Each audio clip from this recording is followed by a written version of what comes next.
O sol escaldante de Goiás batia no para-brisa do meu Scania azul quando avistei algo que gelou meu sangue. Uma garota amarrada a uma árvore, 2 armas no chão e 2 sacos pretos jogados na terra batida. Era 14 horas de uma quinta-feira qualquer, que se transformou no dia mais assombrado da minha vida. Mas deixa eu me apresentar direito. Sou José Carlos, mas todo mundo me chama de Zé da Estrada. Tenho 45 anos rodando por esse Brasil afora, levando carga de um canto ao outro. Comecei ainda garoto, ajudando meu pai nas viagens curtas. Quando ele se foi, herdei o caminhão e a profissão. Hoje, depois de mais de 20 anos no volante, posso dizer que já vi de tudo nessas estradas. Ou pelo menos era isso que eu pensava. Moro em Goiânia com minha esposa Maria e minha filha Júlia, que acabou de fazer 18 anos. A Júlia é meu xodó, minha razão de viver.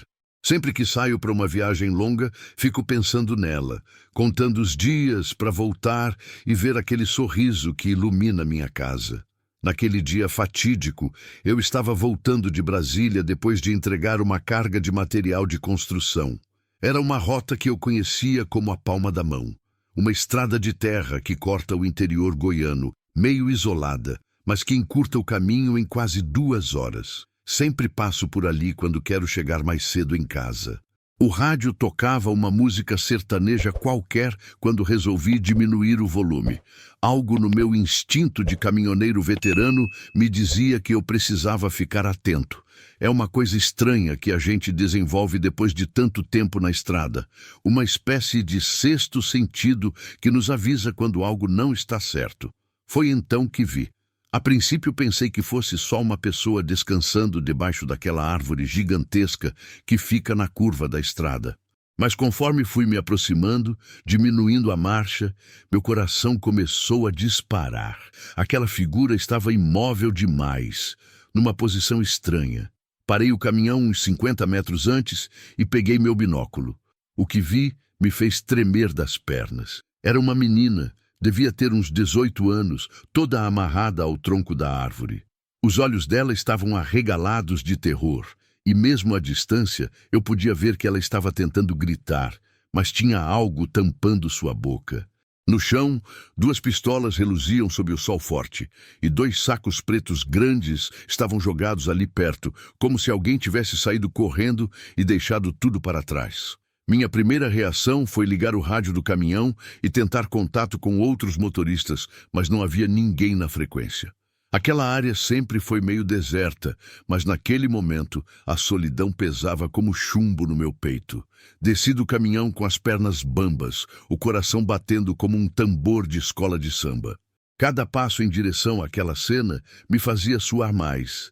20 anos de estrada, e eu nunca tinha passado por uma situação assim. A menina me viu se aproximando e começou a se debater mais, fazendo um barulho abafado que me partiu o coração. Os olhos dela eram iguais aos da minha Júlia, castanhos, grandes, cheios de vida, só que agora estavam transbordando de medo. Quando cheguei mais perto, vi que as cordas eram grossas, profissionais, amarradas com nós, que mostravam que quem fez aquilo entendia do assunto. A fita adesiva na boca dela estava bem colada, e eu podia ver marcas de luta nos braços e nas pernas. Calma, filha. Eu vou te ajudar, murmurei, mais para mim mesmo do que para ela. Minhas mãos tremiam quando comecei a examinar os nós. Eram complicados, feitos para não se soltarem facilmente. Foi quando ouvi o barulho. Um motor de carro se aproximando pela estrada de terra. Meu sangue congelou. E se fossem os responsáveis por aquilo voltando? E se eles me vissem ali e decidissem que eu tinha visto demais? Olhei ao redor procurando onde me esconder, mas não havia lugar. Meu Scania estava ali, azul como o céu, impossível de não ver. Não tinha volta. Ou eu ajudava aquela menina naquele momento, ou talvez nunca mais tivesse a chance. O som do motor estava ficando mais forte e eu sabia que tinha poucos segundos para decidir o que fazer. A menina me olhava com uma súplica silenciosa nos olhos, e eu vi minha própria filha naquele olhar desesperado. E aí, pessoal que está acompanhando essa história, se vocês estão sentindo a mesma tensão que eu senti naquele momento, deixa um like aí embaixo e se inscreve no canal para não perder os próximos capítulos. E me conta aí nos comentários de onde vocês estão assistindo e que horas são aí na cidade de vocês. Essa história ainda está só começando e vocês não vão acreditar no que aconteceu depois. O motor estava cada vez mais próximo e eu tinha talvez uns 30 segundos antes de quem quer que fosse aparecer na curva. Meu coração batia tão forte que eu achava que ia sair pela boca. Olhei para a menina, depois para as armas no chão e uma ideia maluca passou pela minha cabeça. Se eu pegasse uma das pistolas, talvez pudesse me defender caso os bandidos voltassem. Mas nunca na minha vida eu tinha segurado uma arma de fogo. E não era naquele momento de desespero que eu ia aprender. Fica calma, menina, sussurrei para ela enquanto tentava desfazer os nós mais uma vez. Minhas mãos estavam suando tanto que eu mal conseguia segurar a corda direito. Eu vou te tirar daqui. Pode confiar. Mas o tempo estava se esgotando. O barulho do motor estava quase ali, e eu podia sentir a poeira sendo levantada pela estrada. Foi então que tomei a decisão mais arriscada da minha vida. Corri até meu caminhão, liguei o motor e dei ré em direção à árvore. A ideia era criar uma barreira entre nós e quem quer que estivesse vindo. Posicionei o Scania de forma que quem chegasse pela estrada não conseguisse nos ver direito. Desci correndo e voltei para a menina. Dessa vez, com a adrenalina correndo nas veias, consegui desfazer o primeiro nó. Ela estava tentando falar alguma coisa por baixo da fita, mas eu não conseguia entender. O carro parou. Ouvi 2 portas batendo e vozes masculinas conversando baixo. Meu sangue virou gelo. Eles tinham voltado. Onde diabos a gente deixou aqueles sacos? Ouvi uma voz grossa perguntando. Ali perto da árvore, imbecil. E as armas também. Ainda bem que ninguém passa por essa estrada, respondeu outra voz, mais fina. Eu estava escondido atrás do meu caminhão, com a menina ainda amarrada, tentando desesperadamente soltar o segundo nó. Ela havia parado de se debater e estava olhando diretamente nos meus olhos, como se estivesse me passando toda a confiança que ainda tinha na humanidade. Que merda é essa? Cadê as pistolas? A voz grossa estava alterada agora. E esses sacos? Não era aqui que a gente deixou? Percebi que eles estavam confusos. Talvez na pressa de fugir, eles não tinham prestado atenção direito onde deixaram as coisas. Isso me deu uma pequena vantagem. Eles não sabiam exatamente onde estava a menina. Consegui soltar mais um nó e finalmente a corda afrouxou o suficiente para eu tirar ela dali. Com cuidado, tirei a fita da boca dela. Ela estava prestes a gritar quando eu coloquei o dedo nos lábios pedindo silêncio. Eles voltaram, sussurrei no ouvido dela. Consegue andar? Ela balançou a cabeça positivamente, mas eu via que as pernas dela estavam bambas. Tinha ficado muito tempo amarrada naquela posição. Vou te levar até meu caminhão, mas tem que ser em silêncio total, expliquei baixinho. Pode confiar em mim. Ela acenou que sim, e nos olhos dela eu vi uma determinação que me lembrou da minha Júlia quando era pequena e precisava ser corajosa para tomar uma vacina. Começamos a nos mover devagar em direção à cabine do Scania.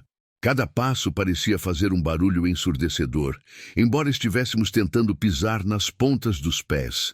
A menina se apoiava em mim, ainda fraca, mas determinada a não fazer ruído. "Procura do outro lado da árvore!" ordenou a voz grossa. "Elas têm que estar aqui em algum lugar." Ouvi passos se aproximando. Eles estavam vindo em nossa direção. Faltavam apenas alguns metros para chegarmos na cabine, mas esses metros pareciam quilômetros naquele momento. A menina tropeçou numa pedra e eu tive que segurá-la para ela não cair. O pequeno ruído foi suficiente para um dos homens ouvir. "Que barulho foi esse?" A voz fina estava alerta.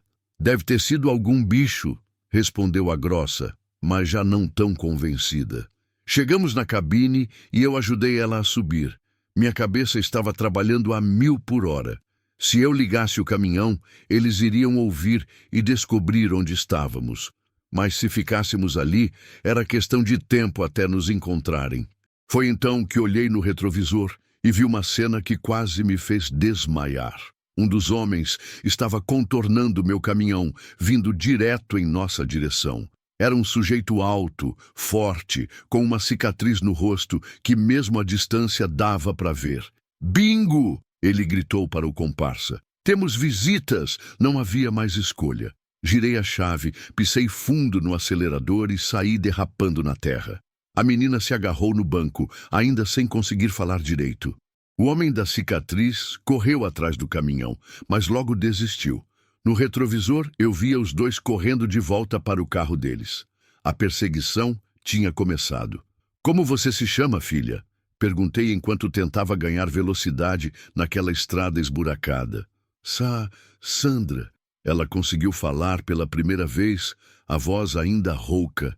Eles mataram minha amiga. Essas palavras me atingiram como um soco no estômago. Aquilo não era apenas um sequestro. Era algo muito pior. Sandra, escuta aqui. Falei tentando manter a voz firme, enquanto o caminhão balançava na estrada de terra. Você vai me contar tudo o que aconteceu, mas primeiro preciso saber. Eles têm mais comparsas? Quantos são? Ela estava tremendo, as mãos agarradas no banco como se a vida dependesse disso. No retrovisor, eu podia ver a poeira levantada pelo carro que nos perseguia. Ainda estavam longe, mas um carro é sempre mais rápido que um caminhão numa estrada ruim. Eram 3, ela conseguiu falar entre soluços, mas um ficou com a Carla. Meu Deus, a amiga que ela disse que mataram. Sandra, filha, eu preciso que você seja forte agora, tá bom? Vou te levar para a segurança, mas preciso entender o que está acontecendo. Ela respirou fundo e começou a contar. Elas eram amigas desde a escola, tinham 19 anos e estavam voltando de uma festa numa cidade vizinha quando o carro delas quebrou bem naquela estrada deserta. Foi quando os 3 homens apareceram, oferecendo ajuda. A princípio, eles pareciam gente boa, disse Sandra, limpando as lágrimas com as costas da mão. Disseram que iam chamar um guincho, mas aí tudo mudou. Os homens as levaram para aquele local isolado e começaram a fazer ligações. Sandra percebeu que não era sobre guincho nenhum. Eles estavam negociando um sequestro. Aparentemente, o pai dela tinha uma empresa de transporte bem-sucedida na região. Eles queriam R$200 mil de resgate, continuou Sandra. Mas quando meu pai disse que não tinha esse dinheiro todo, eles ficaram loucos. Foi aí que fizeram aquilo com a Carla. Não precisei perguntar detalhes. Algumas coisas a gente prefere não saber. Olhei no retrovisor de novo. O carro estava mais próximo agora, e eu podia ver que era um Corsa preto, bem veloz naquela estrada. Meu Scania estava no limite, mas ainda assim, eles estavam ganhando terreno. Sandra, vou precisar que você faça uma coisa para mim, disse enquanto pegava meu celular. Vai ligar para a polícia e contar tudo. Fala que estamos na estrada vicinal que liga a BR-060 ao distrito de Palmeiras. Eles vão entender. Ela pegou o telefone com as mãos tremendo e discou 190. Enquanto isso, eu tentava pensar numa estratégia.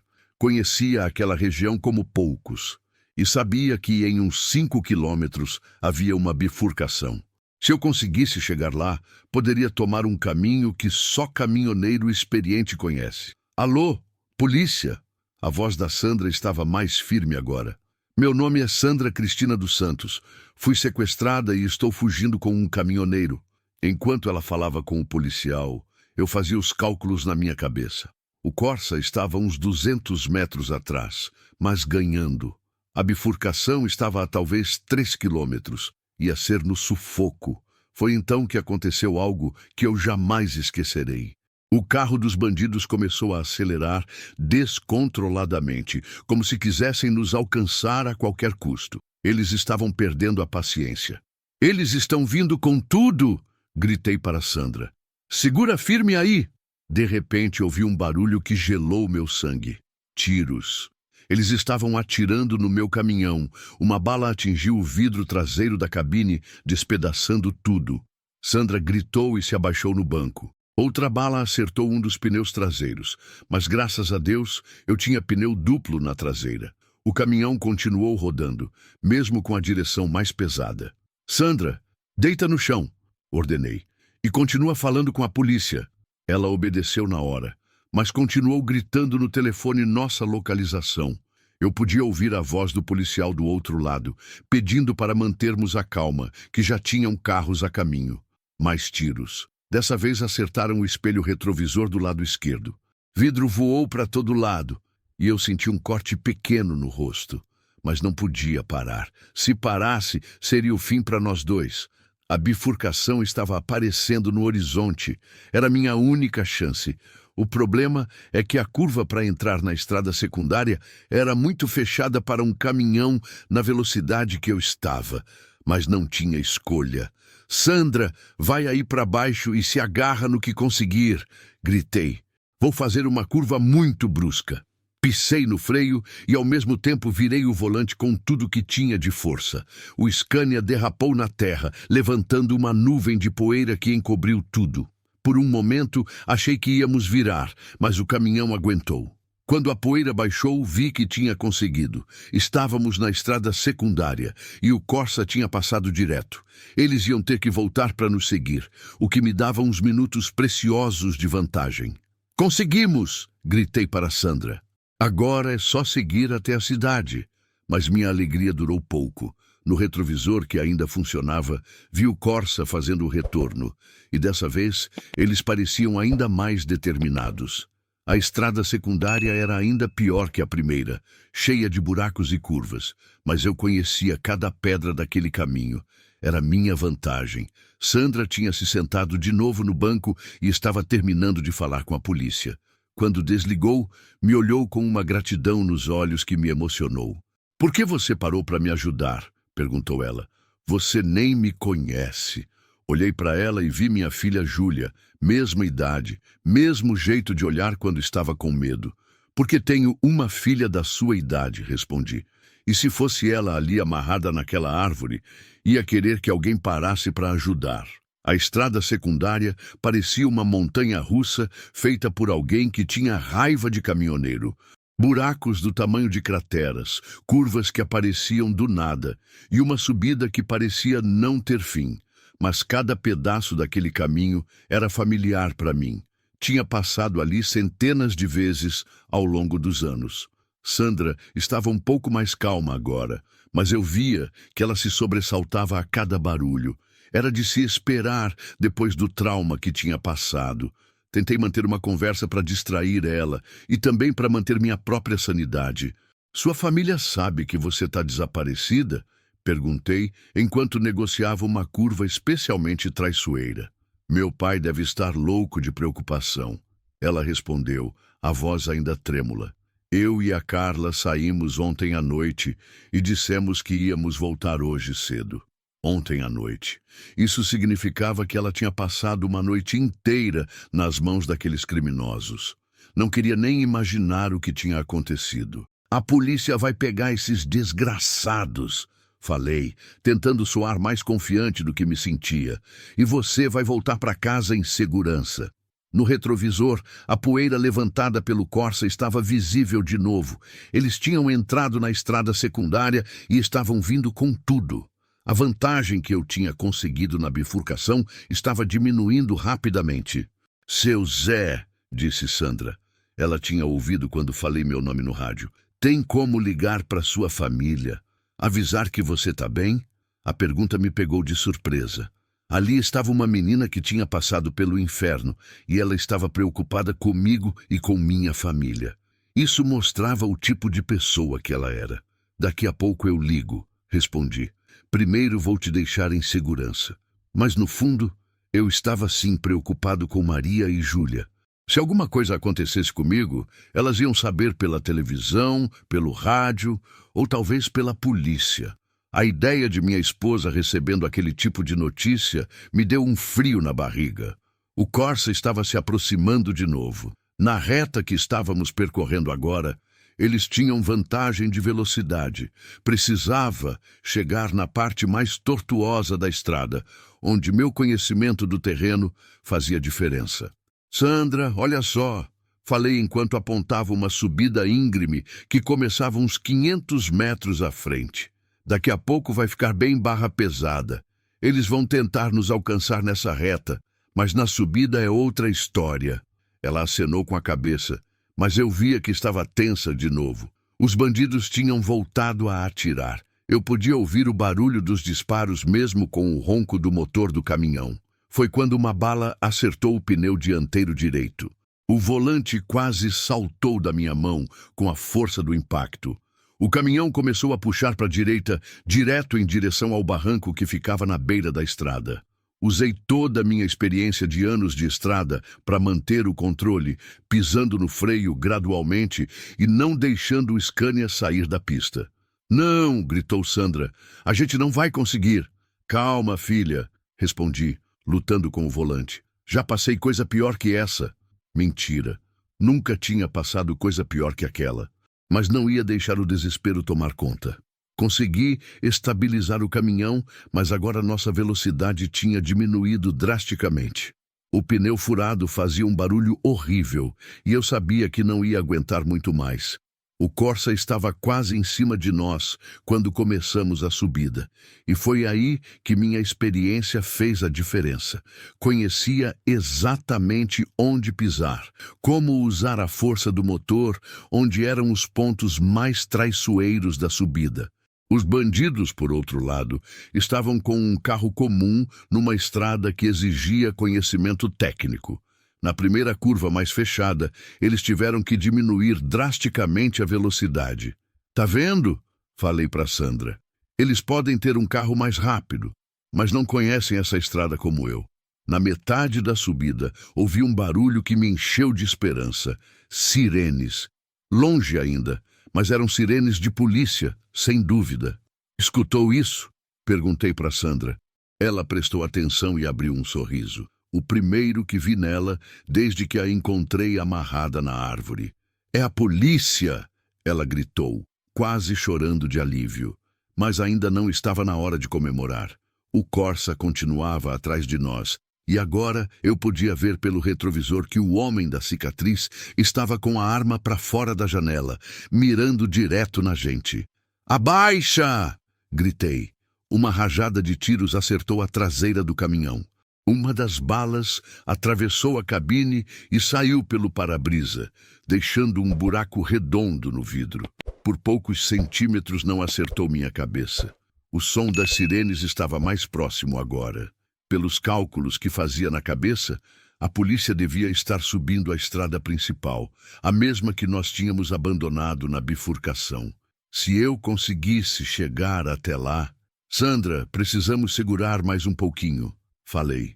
"A polícia está quase chegando." Ela estava rezando baixinho, e eu resolvi fazer o mesmo. Não sou o homem mais religioso do mundo, mas naquele momento senti que precisava de toda a ajuda que pudesse conseguir. "São Cristóvão, protetor dos viajantes", murmurei. "Nos proteja nessa hora." Foi quando ouvi um barulho diferente vindo de trás. O Corsa tinha algum problema. Olhei no retrovisor e vi que eles estavam parados na estrada, fumaceira saindo do capô. "Eles quebraram!" gritei para Sandra. "O carro deles pifou!" Mas minha alegria durou pouco. Vi os dois homens saindo do Corsa e começando a correr atrás de nós a pé, e eles corriam rápido. O problema é que meu caminhão com o pneu furado não estava muito mais veloz que eles, e eu ainda tinha que subir o resto daquela ladeira infernal. As sirenes estavam bem próximas agora. Era uma questão de minutos, mas seriam minutos que podiam durar uma eternidade. Os dois bandidos corriam atrás do caminhão como animais selvagens. O homem da cicatriz estava na frente, ainda segurando a pistola, e o outro vinha logo atrás. Mesmo com o pneu furado, eu ainda tinha uma pequena vantagem de velocidade, mas sabia que não ia durar muito. "Sandra, escuta aqui", falei tentando manter a calma. "Daqui uns 200 metros tem uma curva bem fechada. Vou ter que diminuir a velocidade e eles podem nos alcançar. Se isso acontecer, você corre para o mato e se esconde. Não olha para trás, não tenta me ajudar, só corre." "Não", ela protestou. "Não vou te deixar sozinho depois de tudo que você fez por mim. Sandra, por favor", insisti. "Você é nova, tem a vida inteira pela frente. Eu já vivi minha parte." Mas, no fundo, eu não estava disposto a desistir tão fácil. Tinha uma esposa e uma filha me esperando em casa e não ia deixar dois marginais me impedirem de voltar para elas. As sirenes estavam cada vez mais altas.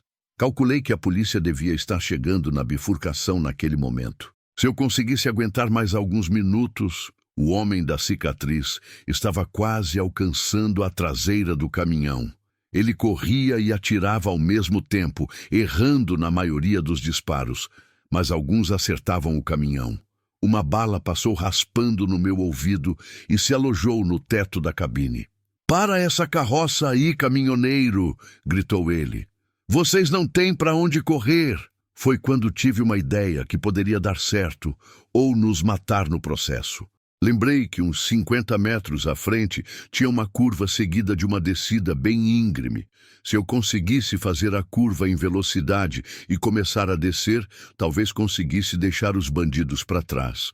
O problema é que fazer aquela curva na velocidade necessária com um pneu furado era extremamente perigoso, mas era nossa única chance. "Sandra, se agarra em tudo que conseguir!" gritei. "Vou fazer uma coisa muito arriscada." Em vez de diminuir a velocidade na curva como seria o normal, mantive o pé no acelerador. O caminhão entrou na curva derrapando e por um momento achei que íamos capotar. As rodas do lado direito saíram do chão. Sandra gritou e eu lutei com o volante para manter o controle, mas conseguimos. O caminhão voltou para as 4 rodas e começou a descer a ladeira. Olhei no retrovisor e vi os 2 bandidos parados na curva, ofegantes, percebendo que não iam conseguir nos acompanhar correndo numa descida daquelas. "Funcionou!" gritei para Sandra. "Funcionou!" Ela estava pálida de susto, mas sorriu. Era um sorriso de esperança, de quem estava começando a acreditar que ia sair daquela viva. A descida nos deu uma velocidade que o pneu furado não conseguia mais nos dar na subida. Em poucos minutos, chegamos ao final da estrada secundária, onde ela se encontrava com a estrada principal. E lá estavam eles, 3 carros da Polícia Militar, 2 da Polícia Civil e até uma ambulância. As luzes dos giroflex pintavam tudo de vermelho e azul, e nunca uma cor me pareceu tão bonita. Parei o caminhão bem no meio dos carros de polícia. Antes mesmo de descer, vi Sandra sendo cercada por policiais e paramédicos. Ela estava falando rapidamente, apontando na direção de onde tínhamos vindo, explicando tudo o que tinha acontecido. "O senhor é o caminhoneiro que salvou a menina?" perguntou um sargento se aproximando de mim. "Eu só fiz o que qualquer pai de família faria", respondi, ainda tremendo pela adrenalina. "Mas eles ainda estão lá em cima, 2 homens armados, e pode ser que tenham mais gente envolvida." "Durham." O sargento fez um sinal e imediatamente vi 2 carros de polícia subindo a estrada secundária a toda velocidade. Outros policiais ficaram organizando o local e colhendo nossos depoimentos. Sandra veio até mim acompanhada de uma policial feminina. Os olhos dela estavam cheios de lágrimas, mas eram lágrimas de gratidão. "Seu Zé", ela disse, "não sei como te agradecer. Você salvou minha vida." "Não precisa agradecer nada, filha", respondi, colocando a mão no ombro dela num gesto paternal. "Só quero que você fique bem e volte para sua família." Naquele momento meu celular tocou. Era Maria, minha esposa. "Zé, pelo amor de Deus, onde você está?" A voz dela estava desesperada. "Tá passando na televisão que teve tiroteio numa estrada de Goiás e disseram que envolvia um caminhão azul."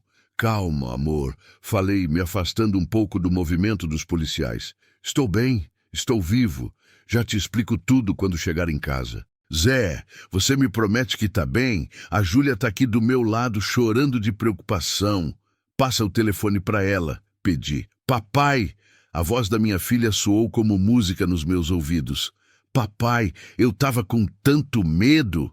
"Oi, princesa. Papai tá bem, tá voltando para casa. E tenho muito o que contar para vocês." Quando desliguei o telefone, vi que Sandra estava me observando com um sorriso triste. "Sua filha te ama muito", ela disse, "igual eu amava a Carla." Naquele momento entendi que, por mais que tivéssemos conseguido salvar Sandra, ainda havia uma família que tinha perdido uma filha. A vitória tinha gosto amargo. Uns 20 minutos depois, os policiais que tinham subido a estrada voltaram com os 2 bandidos algemados. O homem da cicatriz me lançou um olhar de ódio quando passou por mim, mas eu não senti medo. Estava cercado de policiais, e aqueles criminosos não iam mais fazer mal a ninguém. Encontramos o terceiro também, informou o sargento. Estava escondido numa casa abandonada, uns quilômetros dali. E, infelizmente, confirmamos que a outra vítima não resistiu. Sandra desabou em lágrimas de novo. Uma policial a consolou enquanto eu fechava os olhos e fazia uma oração silenciosa pela alma da Carla, uma menina que eu nunca conheci, mas que nunca esqueceria. 3 dias depois, eu estava sentado na minha cozinha, tomando um café e tentando processar tudo o que tinha acontecido. A história tinha saído em todos os jornais da região.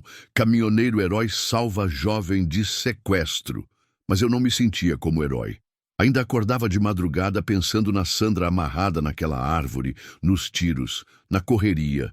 Maria entrou na cozinha ainda de roupão, preocupada com meu silêncio dos últimos dias.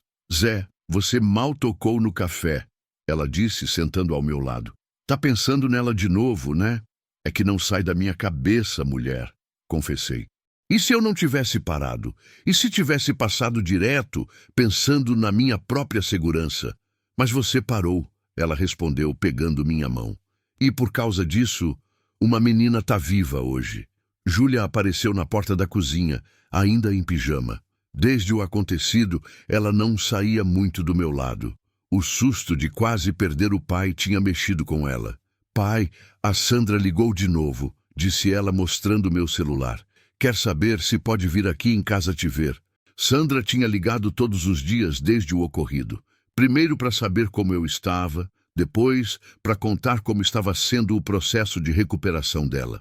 Os psicólogos disseram que era normal ela se apegar à pessoa que a salvou. Uma espécie de gratidão que precisava de tempo para se equilibrar. Fala para ela que pode vir sim, respondi. Mas só se os pais dela trouxerem junto. 1 hora depois, a família da Sandra estava na minha sala. O pai dela, seu Antônio, era um homem simples como eu, dono de uma pequena empresa de transporte. A mãe, Dona Conceição, não parava de chorar e me agradecer. Seu Zé, disse seu Antônio, não existe palavra no mundo para agradecer o que o senhor fez. Se não fosse o senhor... Por favor, seu Antônio, interrompi. Qualquer pai faria a mesma coisa. Sandra estava diferente, mais calma, mas eu via nos olhos dela que o trauma ainda estava muito presente. Ela tinha emagrecido e falava mais baixo do que quando nos conhecemos naquela situação terrível. Seu Zé, eu queria te pedir uma coisa, ela disse. Queria que você fosse no enterro da Carla comigo. Amanhã, 3 horas da tarde. A pergunta me pegou de surpresa. Ir no enterro da menina que eu não consegui salvar não era algo que eu estava preparado para fazer. Sandra, filha, não sei se é uma boa ideia, respondi. Eu nem conhecia sua amiga, mas você tentou salvá-la também. Ela insistiu. Se tivesse chegado mais cedo, talvez... Não! Falei mais alto do que pretendia. Não fica pensando nisso. Não foi sua culpa, não foi minha culpa. A culpa é só daqueles criminosos. Maria se aproximou e colocou a mão no meu ombro. Ela conhecia meu jeito e sabia que eu estava lutando contra uma culpa que não era minha. Zé, ela disse baixinho, talvez seja bom você ir. Para você e para Sandra. Olhei para aquela menina que tinha passado pelo inferno e que ainda assim encontrava força para se preocupar comigo. Pensei na Carla, uma jovem que nunca conheci, mas que fazia parte da minha história agora. Tá bem, Sandra, concordei finalmente. Eu vou com você. No dia seguinte, o cemitério estava cheio de jovens da idade delas. Amigos da escola, primos, vizinhos. Todo mundo chorando pela vida que foi interrompida tão cedo e de forma tão brutal.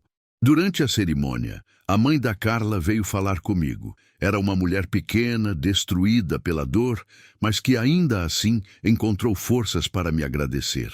O Senhor salvou pelo menos uma das minhas meninas, ela disse, se referindo à amizade entre Sandra e Carla. E isso significa muito para mim. Aquelas palavras me emocionaram mais do que todos os agradecimentos que eu tinha recebido. Depois do enterro, Sandra e eu ficamos conversando no banco de uma praça próxima. Ela estava mais forte, mais parecida com a menina determinada que eu tinha visto nos olhos dela durante nossa fuga.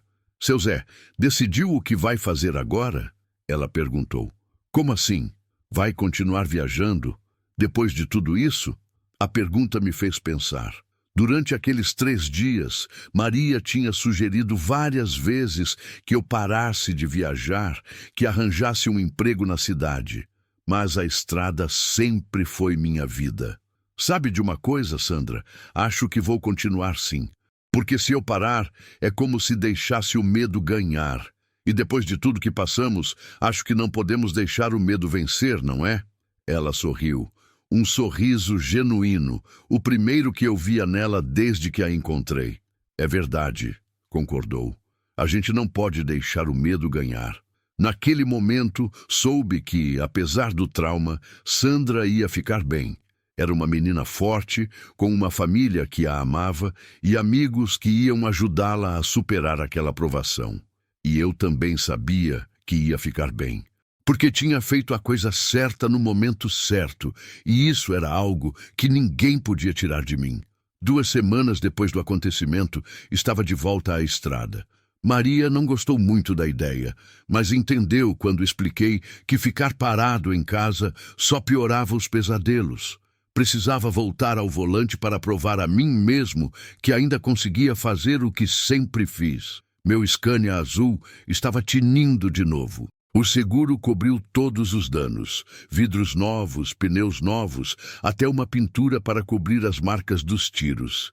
Mas eu sabia onde cada bala tinha acertado, e de vez em quando passava a mão nos locais, lembrando daquela tarde que mudou minha vida. A primeira viagem foi difícil. Cada carro que aparecia no retrovisor me deixava tenso. Cada movimento suspeito na estrada fazia meu coração acelerar. Mas aos poucos fui me acostumando de novo com a rotina. Foi numa dessas viagens, voltando de Campo Grande com uma carga de soja, que parei num posto de gasolina na BR-060 e encontrei o Macedo, um velho companheiro de estrada. Zé da Estrada! Ele gritou assim que me viu. O cara que virou famoso. Como é que tá, herói? Ah, Macedo, pra com essa história de herói, respondi, meio sem graça. Só fiz o que tinha que fazer. Que nada, irmão. Você salvou uma menina e ainda deu uma surra naqueles bandidos. A história tá correndo em todo o posto de gasolina do Centro-Oeste. Tomamos um café juntos, enquanto ele contava como a história tinha se espalhado entre os caminhoneiros.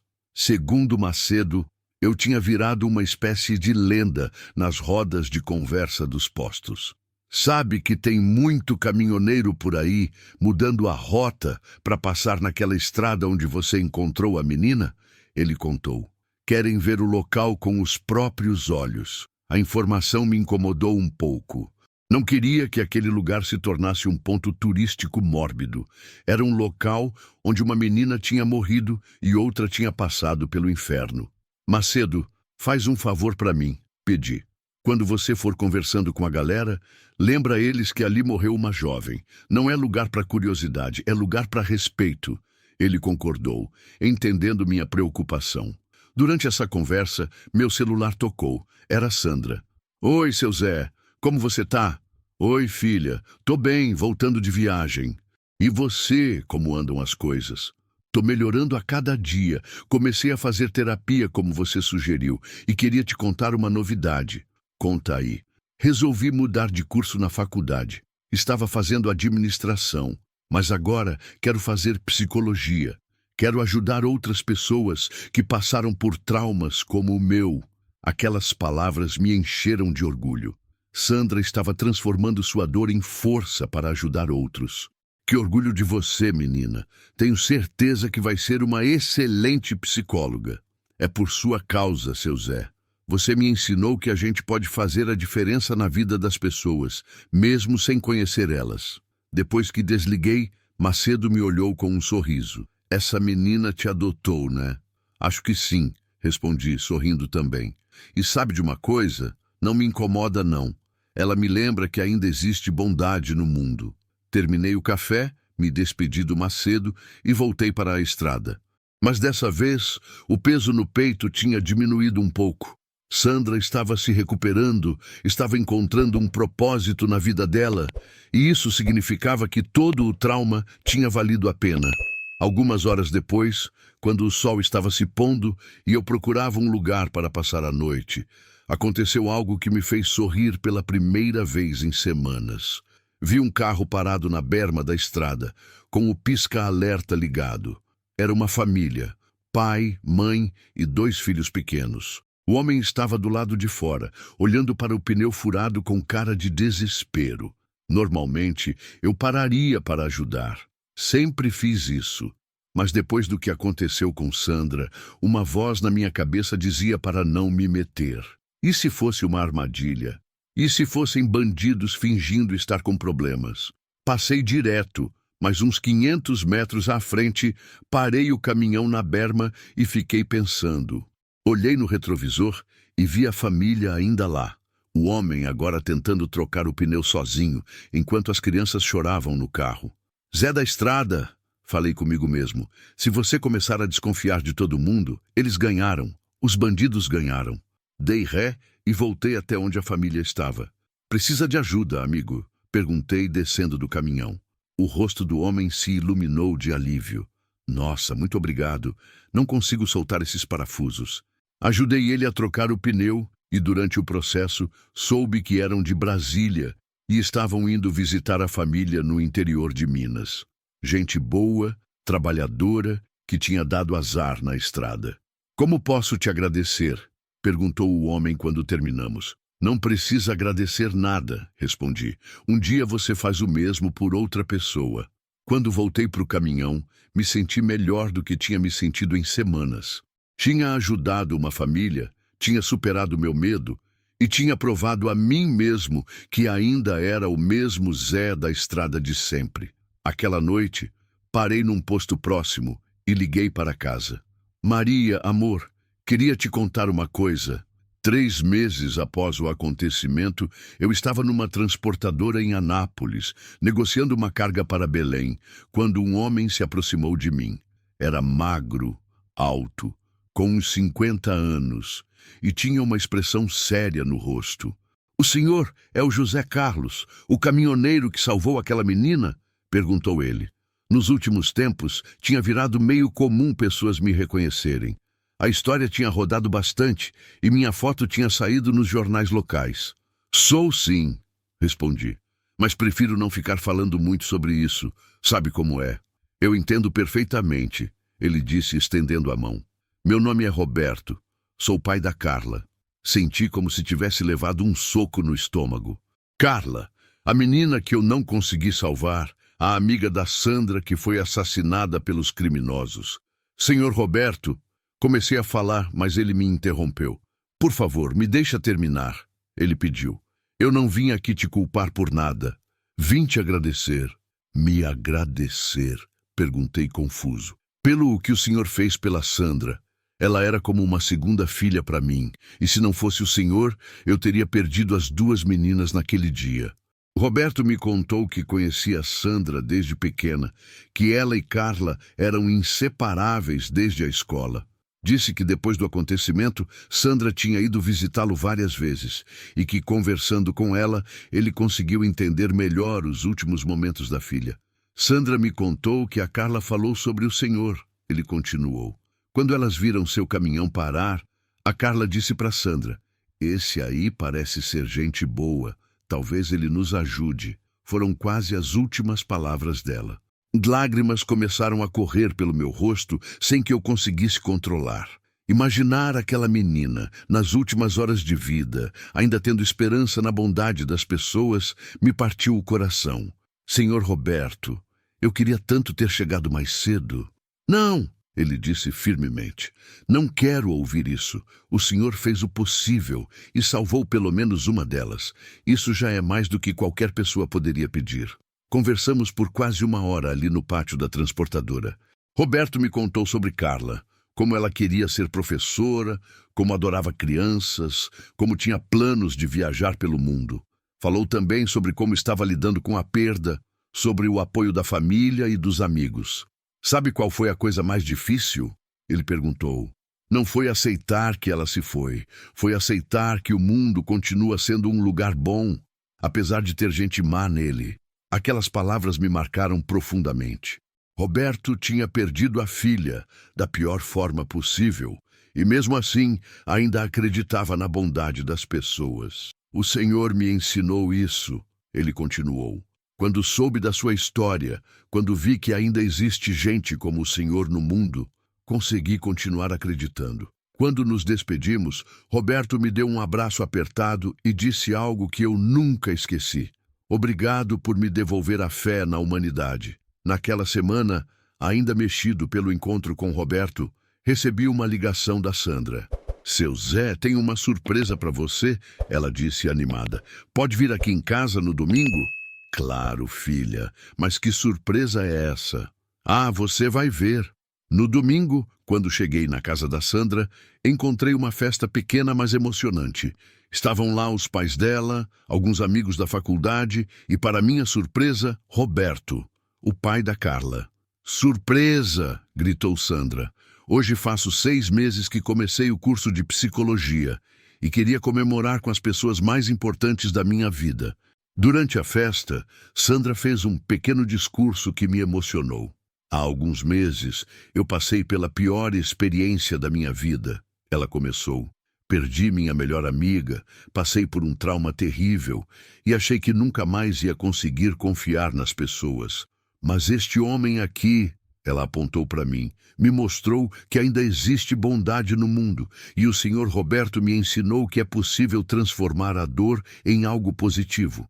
Ela então contou para todos que tinha conseguido uma bolsa de estudos para fazer especialização em trauma e luto e que pretendia trabalhar ajudando vítimas de violência. Quero que outras pessoas que passaram pelo que eu passei saibam que é possível se recuperar. É possível voltar a acreditar na vida. Roberto se aproximou de mim durante a festa. Viu só o que o senhor fez? Ele disse. Não salvou só a Sandra naquele dia. Salvou todas as pessoas que ela vai ajudar no futuro. Aquela perspectiva nunca tinha me ocorrido. Sempre pensei no que aconteceu naquele dia como um evento isolado. Salvei uma menina, não consegui salvar outra. Mas Roberto me fez ver que as consequências de nossos atos se espalham muito além do que podemos imaginar. Seu Zé, Sandra se aproximou de nós. Quero te pedir mais uma coisa. Fala, filha. Quando eu me formar e abrir meu consultório, quero que você seja meu padrinho, oficialmente.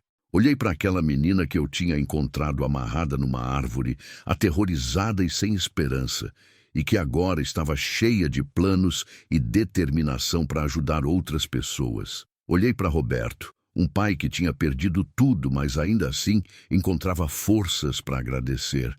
Seria uma honra, Sandra, respondi, uma honra. Naquele domingo, voltando para casa, entendi que talvez o mais importante não fosse o que eu tinha feito naquele dia na estrada, mas o que aquele dia tinha feito comigo. Tinha me transformado não apenas em alguém que salvou uma vida, mas em alguém que fazia parte de uma corrente do bem que se espalhava muito além do que eu podia ver. 1 ano e meio depois do acontecimento, eu estava carregando em São Paulo quando meu celular tocou. Era um número desconhecido, mas resolvi atender. Alô, é o José Carlos? A voz era masculina, jovem. Sou eu. Quem está falando? Meu nome é Carlos Eduardo. Sou jornalista do programa Domingo Espetacular.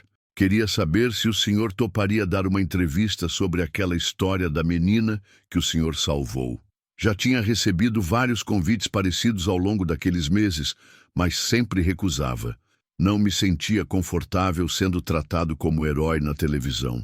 Rapaz, já disse para outros jornalistas que não tenho interesse, respondi. Mas é que tem uma novidade na história, ele insistiu. A Sandra se formou em psicologia e abriu um centro de ajuda para vítimas de trauma. Ela nos procurou querendo homenagear o senhor. Seria uma surpresa. Aquilo mudava tudo. Se Sandra estava por trás da ideia, eu não podia recusar. Tá bem, concordei, mas só se for do jeito que ela quiser. Uma semana depois, estava num estúdio de televisão em Goiânia, mais nervoso do que tinha ficado naquele dia na estrada. Sandra estava lá também, linda, formada, radiante de felicidade. A entrevista foi emocionante. Sandra contou sua versão da história, falou sobre sua recuperação e sobre como decidiu dedicar a vida a ajudar outras pessoas. Mostraram imagens do centro que ela tinha aberto, um lugar acolhedor onde vítimas de violência podiam receber apoio psicológico gratuito. E o nome do centro tem uma história especial, disse Sandra para as câmeras. Chama-se Centro de Apoio Carla e José, homenageando minha amiga que se foi e o homem que me salvou. Quando ouvi isso, não consegui segurar as lágrimas. Sandra tinha encontrado uma forma de honrar a memória da amiga e ainda me incluir nessa homenagem. Senhor José, perguntou o apresentador, o que o senhor sente sabendo que sua atitude naquele dia gerou tudo isso? Sinto que fiz a coisa certa, respondi. E sinto orgulho de ver a Sandra transformar sua dor em ajuda para outras pessoas. Após a gravação, Sandra e eu conversamos sozinhos no camarim. Seu Zé, tem mais uma coisa que quero te contar, ela disse. Fala, filha. Semana passada, atendi uma mulher no centro. Ela tinha sido vítima de violência doméstica, estava destruída, sem esperança. Sabe o que ela me disse quando terminou o atendimento? Balancei a cabeça. Ela disse, obrigada por me devolver a esperança. As mesmas palavras que eu disse para você naquele dia. Naquele momento, entendi que o círculo estava se fechando. A esperança que eu tinha dado para Sandra, ela estava passando adiante para outras pessoas que precisavam. Sandra, você me orgulha muito, disse a ela. Sua amiga Carla ficaria orgulhosa também. Eu sei que ela está orgulhosa, ela respondeu sorrindo. E sei que está cuidando de todas nós lá de cima. Alguns meses depois, recebi uma ligação de Roberto. José, você precisa vir aqui em casa. Tem uma coisa que quero te mostrar. Fui até a casa dele, curioso. Roberto me levou até um quarto que tinha sido da Carla e que agora era uma espécie de memorial. Olha só, ele disse, apontando para uma parede cheia de cartas. São cartas de pessoas que foram ajudadas no centro da Sandra. Todas elas mencionam você também. Li algumas das cartas. Eram histórias emocionantes de mulheres que tinham encontrado força para reconstruir suas vidas depois de passar pelo centro. E muitas delas falavam sobre o caminhoneiro que salvou a Sandra como uma inspiração. Viu só? Disse Roberto. Sua história está ajudando gente que você nem conhece. Roberto, posso te fazer uma pergunta pessoal? Claro. Como você consegue estar em paz com tudo isso? Como consegue não sentir raiva? Ele ficou pensativo por um momento antes de responder. No começo eu sentia muita raiva sim. Queria que aqueles bandidos apodressem na cadeia, mas aí percebi que a raiva estava me consumindo e não estava trazendo minha filha de volta. E o que mudou? O que mudou foi ver o bem que surgiu dessa tragédia. A Sandra se transformou numa pessoa incrível. O centro está ajudando dezenas de pessoas. Sua história inspira outros a fazer o bem. A Carla não morreu em vão. Naquele dia, saí da casa do Roberto com uma sensação de paz que não sentia há muito tempo. Finalmente, conseguia ver o quadro completo da história. Não apenas a tragédia, mas também toda a luz que tinha brotado daquela escuridão. Dirigindo de volta para casa, parei no local onde tudo havia começado. A árvore ainda estava lá, imponente, mas agora não me causava mais pesadelos.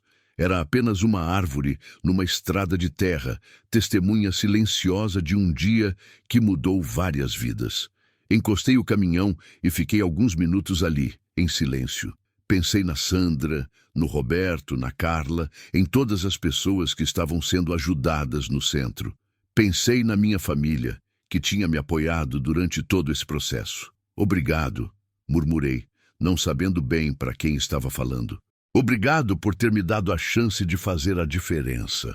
Quando voltei para o caminhão, meu celular tocou. Era a Sandra. Seu Zé, adivinha? Conta aí, filha. Conseguimos aprovar o projeto para abrir mais 2 centros, um em Brasília e outro em Campo Grande. Sorri ligando o motor do Scania. Que notícia boa, Sandra. Parabéns. Tudo isso é graças a você, seu Zé. Você plantou uma semente naquele dia que não para de crescer. Quando desliguei o telefone, olhei mais uma vez para aquela árvore. Não era mais um símbolo de trauma, mas de renascimento. Ali tinha começado uma história que estava ajudando pessoas em lugares que eu nem imaginava. Entrei na estrada pensando que talvez seja isso que faz a vida valer a pena. Não os grandes gestos heróicos, mas as pequenas escolhas certas que fazemos todos os dias e que se espalham pelo mundo de formas que nunca conseguimos imaginar completamente. 5 anos se passaram desde aquela tarde que mudou minha vida. Hoje, aos 50 anos, continuo rodando pelas estradas do Brasil, mas sou um homem diferente. Não apenas pelas cicatrizes visíveis, a pequena marca que a bala deixou no meu rosto, mas pelas cicatrizes invisíveis que me tornaram mais atento ao sofrimento dos outros. O Centro de Apoio Carla e José já se transformou numa rede com 8 unidades espalhadas pelo centro-oeste e sudeste. Sandra, agora com 24 anos, virou referência nacional no atendimento a vítimas de trauma. Ela casou no ano passado com um psicólogo que conheceu na faculdade e me convidou para ser o padrinho. Foi uma das honras mais importantes da minha vida. Roberto também mudou muito. Depois de se aposentar, ele começou a trabalhar como voluntário nos centros, ajudando famílias que perderam entes queridos para a violência.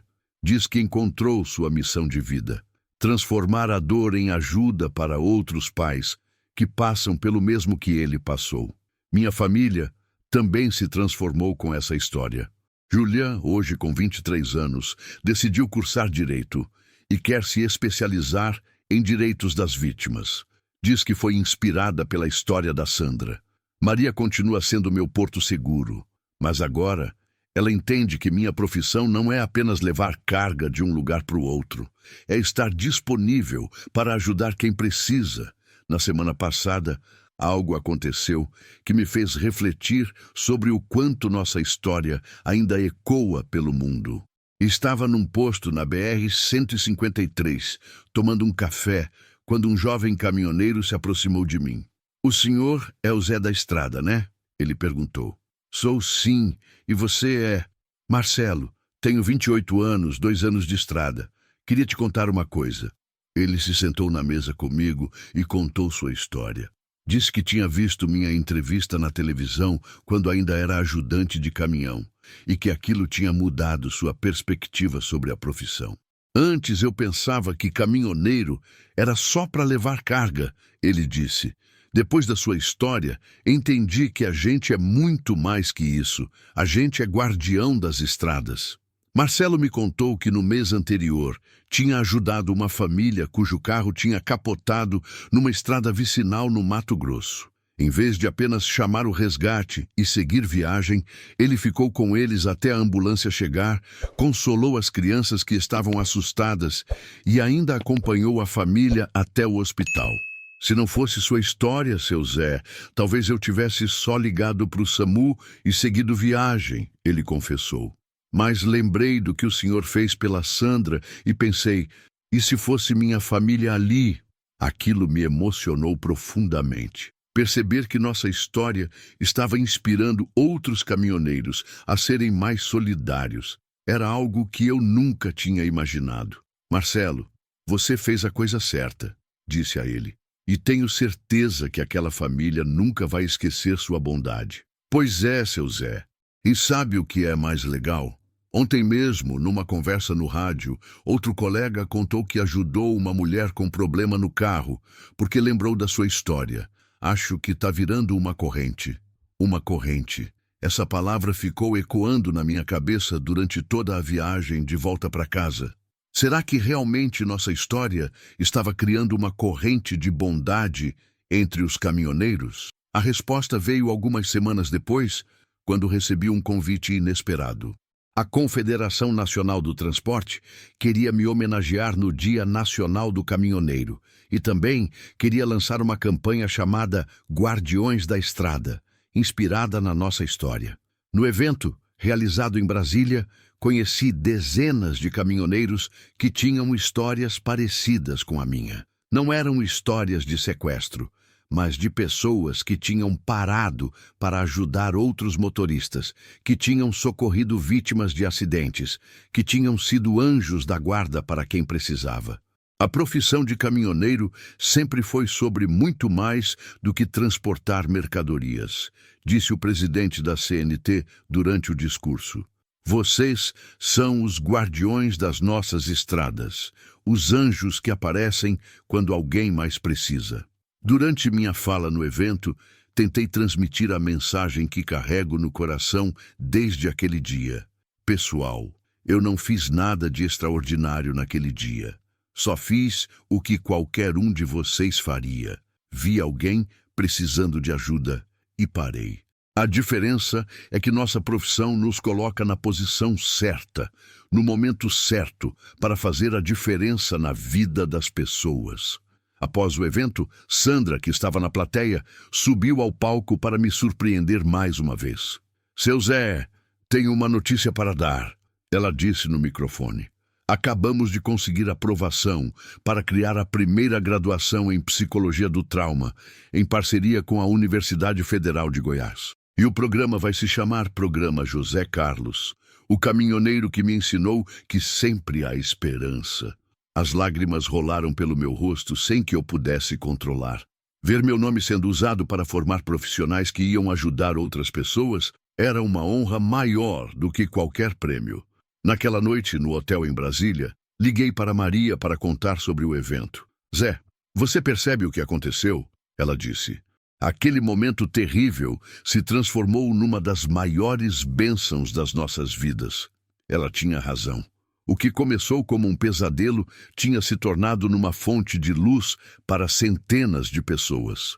Hoje, enquanto escrevo essas linhas na cabine do meu Scania, parado num posto na BR-040, posso dizer que não tenho mais pesadelo sobre aquele dia. O que me persegue agora são sonhos. Sonhos com todas as pessoas que foram ajudadas, com todos os caminhoneiros que se inspiraram na história, com todo o bem que brotou daquela tragédia. Sandra me liga pelo menos uma vez por mês, sempre com novidades dos centros, sempre me mantendo informado sobre as vidas que estão sendo reconstruídas. Roberto virou praticamente um membro da minha família e diz que eu devolvi a ele não apenas a fé na humanidade, mas também um propósito de vida. A Júlia, minha filha, terminou direito no mês passado e já está estagiando numa ONG que defende os direitos das mulheres vítimas de violência. Diz que quer seguir os passos da tia Sandra. É assim que ela chama a menina que mudou a vida da nossa família. E eu continuo rodando pelas estradas do Brasil, levando carga de um canto ao outro, mas sempre atento. Atento para quem pode precisar de ajuda, atento para os sinais de que alguém está em perigo, atento para as oportunidades de fazer a diferença. Porque aprendi, naquele dia fatídico há 5 anos, que nossa vida não é medida apenas pelos quilômetros que percorremos ou pela carga que transportamos. É medida pelas vidas que tocamos, pelas diferenças que fazemos, pelas sementes de bondade que plantamos pelo caminho. Há pouco tempo, recebi uma carta de uma mulher de Cuiabá que foi atendida no centro da Sandra. Ela dizia: Senhor José, eu nunca o conheci pessoalmente, mas sua história me salvou.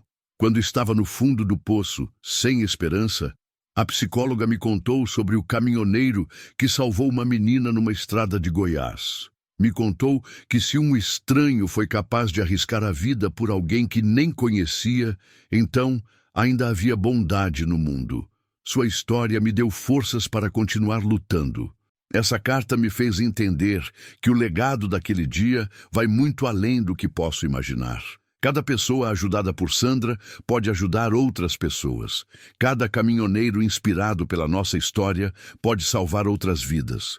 Cada gesto de bondade se multiplica em outros gestos, criando ondas de luz que se espalham pelo mundo. E quando meus netos me perguntarem daqui a alguns anos sobre qual foi o dia mais importante da minha vida, vou contar sobre uma tarde de quinta-feira numa estrada de terra em Goiás, quando vi uma menina amarrada numa árvore e decidi parar. Não vou contar como uma história de heroísmo, mas como uma história sobre escolhas. Sobre como cada um de nós, todos os dias, tem a oportunidade de escolher entre passar direto ou parar para ajudar. Entre fechar os olhos para o sofrimento dos outros ou abrir o coração para fazer a diferença.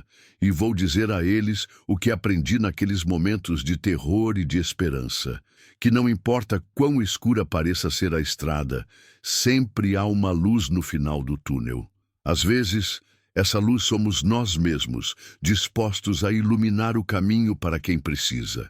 O pesadelo que me perseguia por anos finalmente acabou. No lugar dele, fica a certeza de que quando a vida nos coloca diante de uma escolha entre o bem e o mal, entre ajudar e fingir que não viu, entre ser luz ou ser sombra, sempre vale a pena escolher o bem, porque no final das contas, não são os quilômetros rodados que definem um caminhoneiro, são as vidas que ele ajuda a seguir em frente pelo caminho. E essa é a história que eu queria contar. A história de como um pesadelo se transformou numa bênção e de como uma tarde terrível, numa estrada deserta de Goiás, se tornou o dia mais importante não só da minha vida, mas das vidas de centenas de pessoas que eu nunca conheci, mas que foram tocadas pela luz que brotou daquela escuridão. Que Deus abençoe todos os guardiões das estradas e que possamos sempre escolher parar quando alguém precisar de ajuda. Se você chegou até aqui e quer ver mais histórias como esta, convido você a se inscrever no canal e ativar o sininho para não perder nenhuma história. Deixe um like para que possamos continuar compartilhando mais histórias como esta.